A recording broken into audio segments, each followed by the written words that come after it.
దానివల్ల అనారోగ్యము. ఆ పేడతో ఈ ధూప్ బత్తీలు అంటే మనం ఏదైతే దోమలు పోవడానికి, తర్వాత అగరబత్తీలు ఇవన్నీ కూడా ధూప్ వెలిగించడానికి దాంతో పేడతో తయారు చేసినటువంటి ఉన్నాయి. దానివల్ల దోమలు పోతాయి.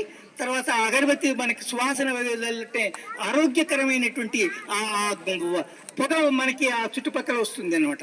అంటే దాని పేరుతో ఇన్ని రకాలైనటువంటి వేస్తుంది. గోమూత్రంతో అనేక రకాలైనటువంటి రోగాలను నయం చేసేటువంటి అనేక రకాలుగా వాటిని ప్రాసెస్ చేసి దాని మందులను తీస్తున్నారు ఇవాళ.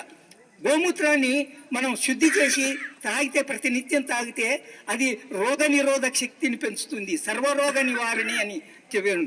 దాన్ని ఒక రకంగా చేయాలి. దాన్ని కొన్ని ఐటమ్స్ వేస్తారు, దానిలో వేసి మరిగించి దాని యొక్క ఆవిరి తీసి దాన్ని చేస్తే అది దాన్ని అర్క్ అంటారు. ఇప్పటికీ చాలా గోశాలలో అనేక చోట్ల ఇప్పటికీ మనకు షాద్నగర్లో కూడా కొన్ని సెంటర్స్లో దొరుకుతాయి. అది మరి అది గోవుదా కాదా అనేటువంటిది మనం చూసాలి. కానీ దాని మూత్రం మాత్రం పవిత్రమైనది. ఎందుకు పవిత్రమైందంటే ఇది మన ఆరోగ్యాన్ని కాపాడుతుంది.